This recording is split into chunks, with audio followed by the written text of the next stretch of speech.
Hello again.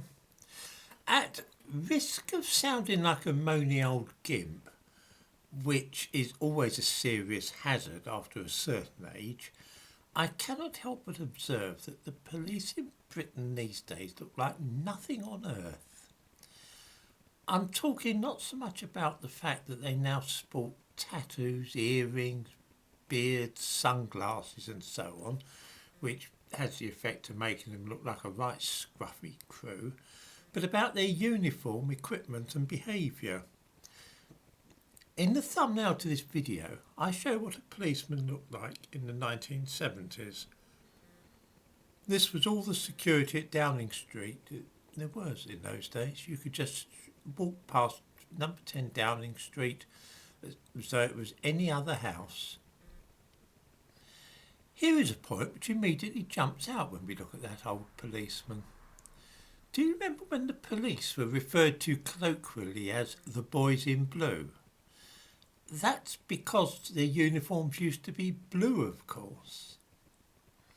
In London today, all the police wear black uniforms, which put me in mind of the Waffen SS. When and how was black adopted? Does anybody know?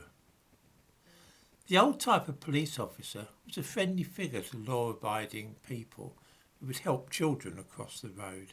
This honestly used to be the case. They were a reassuring sight. For one thing, they were completely unarmed. They had nothing at all, no weapons showing. True, they carried wooden truncheons, but these were in an internal pocket where no one could see them. The policeman looked harmless, although criminals knew he could be a tough customer to wrong-uns.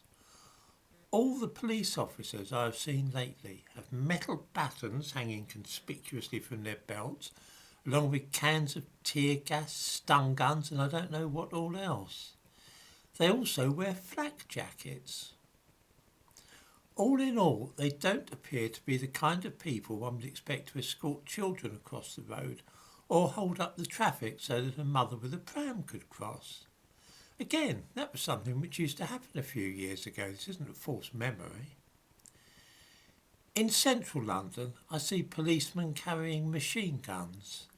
Sometimes they're at railway stations or outside the Houses of Parliament or Downing Street. Remember the days when you could stroll along Downing Street and photograph your child in front of the front door of number 10, next to the single unarmed policeman who stood there? Again, this isn't some fantasy, it actually happened. Now, the way into Downing Street is blocked by a barrier behind which are half a dozen men with machine guns. Is this necessary? Terrorism, you say? I remember the IRA campaign in the mid-1970s. The IRA were machine gunning restaurants, setting bombs off all over the place. Dozens of people were being killed. Bombs went off all over England in 1974, killing more than 50 people. One still only saw the traditional bobby with his concealed truncheon, no guns.